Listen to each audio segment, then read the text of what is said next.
cię widzieć. O, jak dobrze cię widzieć.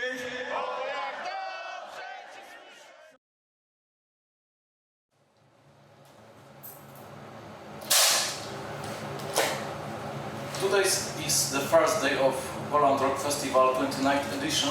It was a little raining, but the big storm is coming. Ladies and gentlemen, Apollo 440. Hey. Okay. Good afternoon. We were waiting so long in Poland for you. Are you excited to be here? Because the fans are Absolutely. It's going crazy. Yeah, we're actually really excited to be here. Very excited. We've had a great relationship with Poland over the years. When we first started, one of our aims was to mix rock and dance in a way that was kind of seamless. We wanted to make dance music that rocked, and we wanted to make rock music that you could dance to. And in Britain, the press, the music press particularly, a lot of people had a lot of trouble kind of trying to get together with the idea of mixing those two things. Rock people didn't like dance music, dance people didn't like rock music. When we came to Poland, particularly, everyone just got it straight away, everyone understood it. So we've always had this connection with the people of Poland because they understood what we were trying to do from the outset. Okay. What I remember, you had award gold record, something like already 90s. I'm not sure if you remember. But David, I would be asking questions about how do you receive photographers from the perspective of musicians and people on the front of the stage. But first, I would ask: have you ever had a poster of a music star on your wall? If you were teenager? Oh, as a teenager, yeah. I'll tell you, the first one I had on my wall was Alice Cooper. Okay. Wow. So go on. Oh god, mine's not quite as cool as that actually. I grew up like very into like a pop orientated kind of like background with like my friends. So I like all the very early Kylie. like the no quite no actually maybe later. I didn't really have pop bands on the wall like photographs really. I remember once we put up a photograph of Adam and the Ants above my bed. And all my friends came in and started laughing. But that's why I love like Adam and the Ants because it was so different and stuff like that. And like, you know, to see them like the way they dressed and everything was just like so different from what was going on because they came from originally from the punk era. You know? And ridicule is nothing to be scared of. Exactly, exactly. So yeah, I've got to say I didn't really have rock bands on my wall, any posters or anything like that. Not a lot. And for me, it was when the punk explosion revolution happened in the late 70s. Every teenager had a poster of all their favourite bands. And mine were bands like Devo, and the most famous band at the time for me was Penetration, with the lead singer Pauline Murray. So it was that evolution of post-punk phenomena that came through artwork and posters. And my whole bedroom was just assigned to different posters that I collected from each gig, mainly from the legendary club in Liverpool called Eric's at the time. Do you have anything right now in your home? I don't personally. No, I've got the only photography I've got in my home now. Do you know the photographer Joel Peter Witkin? A San Francisco photographer called Joel Peter Witkin. Probably You will do. You look it up. He's a serious guy. Just this kind of dark, scratchy things. Well, I've got one of his originals at home. I've seen that. Yeah. Great. How do you receive right now photography? Do you see in social media? Are you buying magazines or magazines are just rather dying right now? Printed. Well, yeah. I mean, I think a lot of people now, like a lot of fans of music, they see their visuals obviously through social media because that's the dominant force in like visuals now. So any band that exists now is usually obviously still magazines, but like social media is king as far as like visuals go and seeing what their heroes are doing, what their favourite artist or musician is doing. So yeah, social media is kind of like overtaken this whole kind of like analog world, if you like, because like magazines, like you could say that as like the analog world of the hegemony of the print media. Yeah, you existed know. before and their control over the way people perceive things. That's changed completely. There's something democratic and that's kind of come up through the floorboards about the internet in the way that people now find their own tribes. They're not told where their tribes are. They find it themselves. I mean, when I was young and like getting into music, and I was so excited about music, and when I was like 12, 13, 14 years, and I'm sure I can say the same for Cliff and Nocco, is that magazines were the thing. All the music magazines were the big thing. Well, in Britain it was the NME. The NME, yeah, Smash Hits, even the Smash Hits as far as like pop magazines went. You know, and then you had all like your more kind of like. The monthlies. Yeah, the monthlies like your Mojo magazines and stuff like that. Q, yeah, Q. So these were filled. Yeah, they're new. You know, they were like kind of like new, yeah, but that generation, it was all about buying. It was all about the excitement of going into a shop to buy a magazine with your favourite band on and reading about your favourite band and where they were playing and turning the pages. I don't know if YouTube. I was so excited. It's like. As well as the visual thing, I mean, something like writers like Paul Morley and Ian Penman and people like that wrote for the NME. Yeah. It was a complete liberal education. It was the literacy that you didn't get from school. You know, you were talking about great literature via all those writers. I mean, it sounds a bit pretentious to talk about it now, but that's kind of how it was. Yeah, you learned your reading list of popular culture. That's right. Through these people, you know, because they were well educated in terms of like creative. Because the creatives, at the end of the day, you know, and creatives attract creatives. So that's just the way it is, you know. But going back, like when you're younger, yeah, magazines in our days were just they was the ultimate.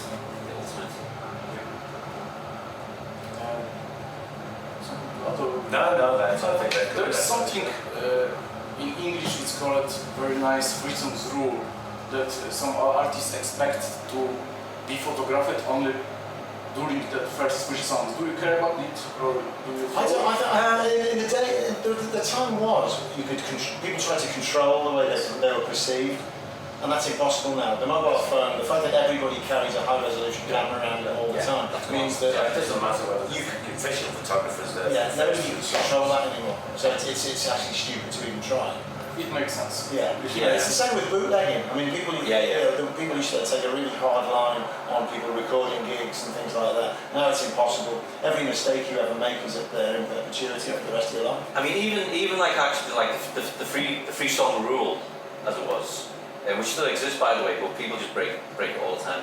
The free song rule, even the artists, the musicians that you were photographing, because I've actually done it myself, they even say to the photographers after on the third song, they actually go free. So like that's enough.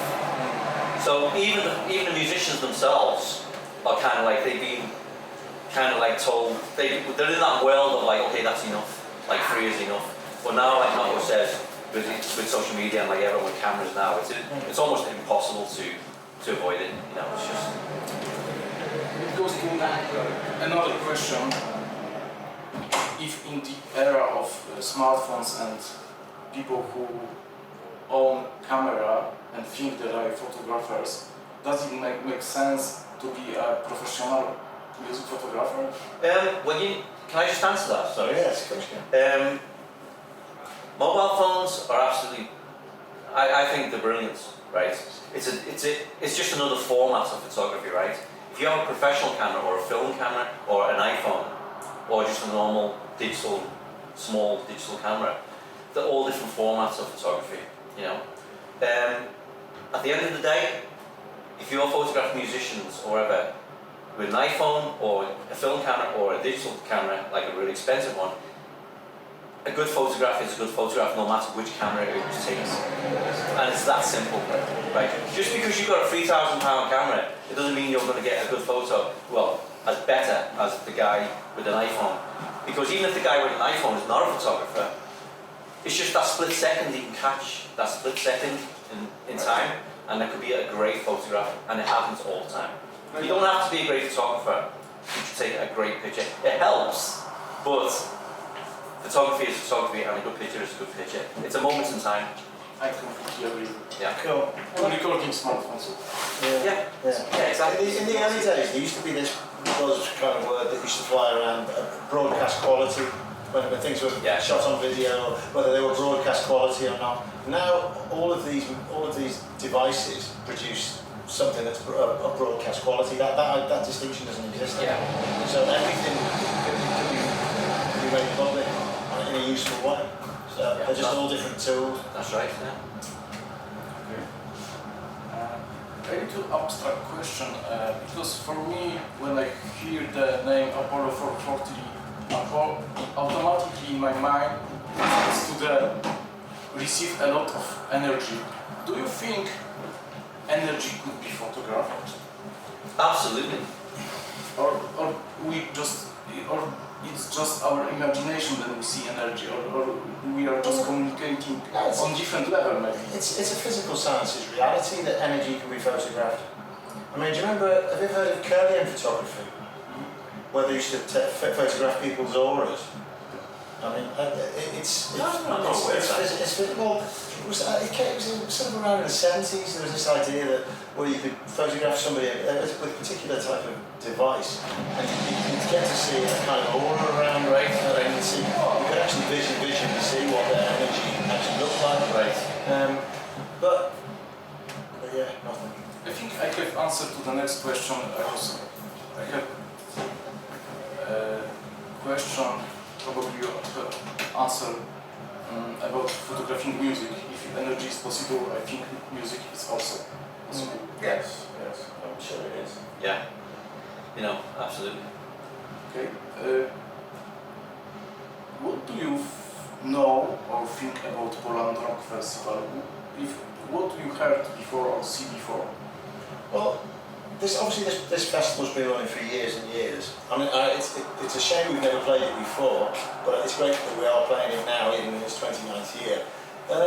It's got this reputation of having a really laid-back vibe, a really non-judgmental, inclusive, fun aspect that isn't too commercialised.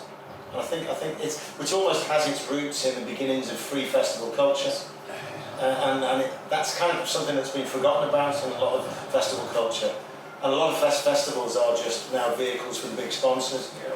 It's I mean, almost a corporate event. This one's still got something a little bit special and a little bit free about it, for want of a better word. Yeah.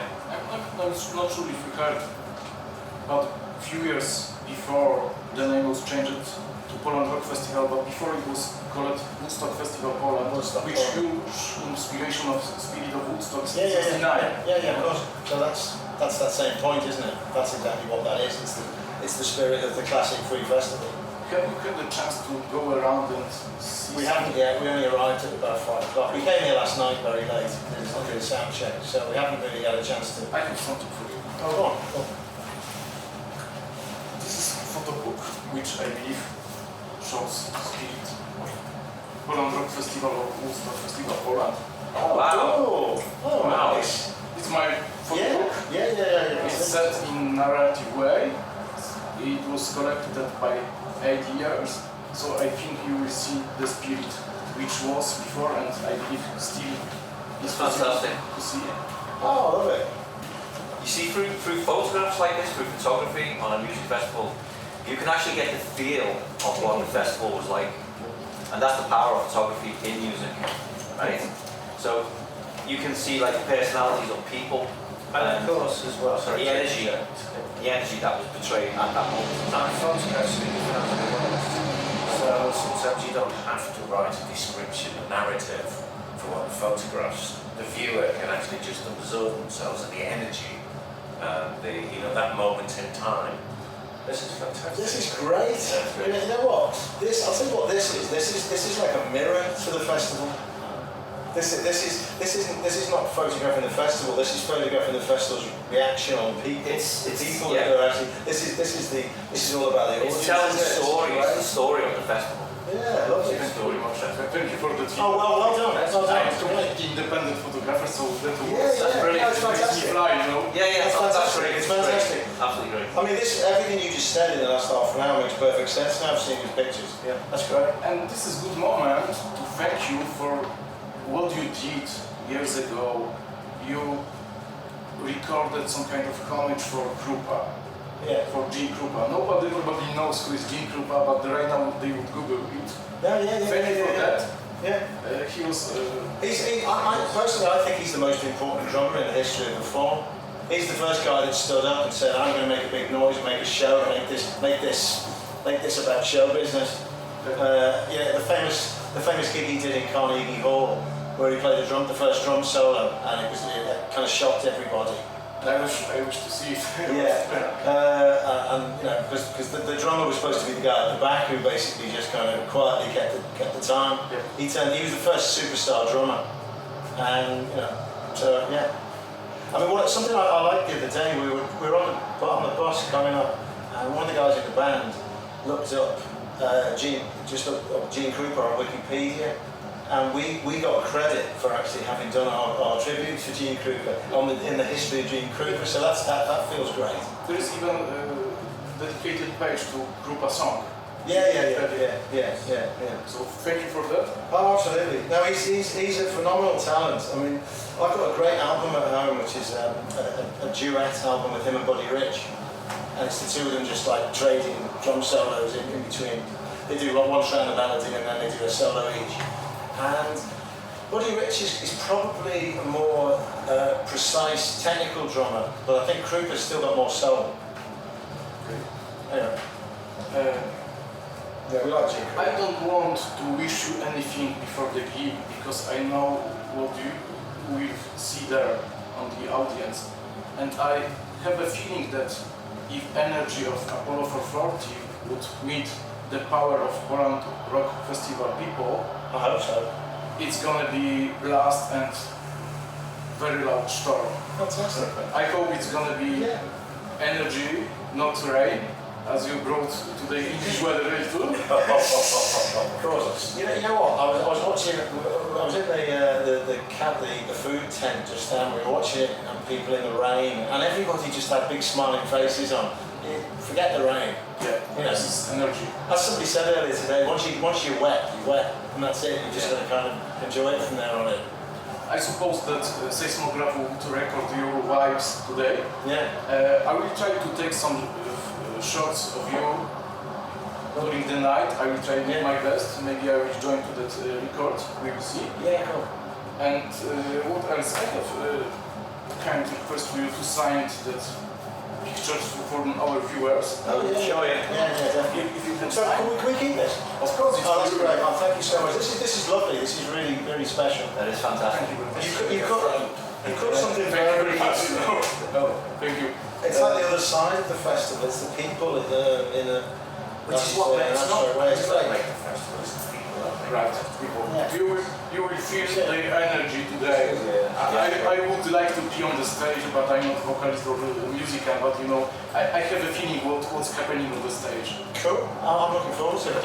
That's what we're expecting. Yeah. So, You will see. we'll do our best to deliver. It was honor for me. Thank you very much for the interview. Cool. And very nice to see you in Poland. Yeah. Cool. Thank you very much. Thank you very much. Nice. Nice to meet you. Okay. Cut. I will just check the Are you supposed to go to the island? voice. Okay. Can I do that? I've always wanted to do this. Okay, and it's a wrap, everybody. Thank you very much.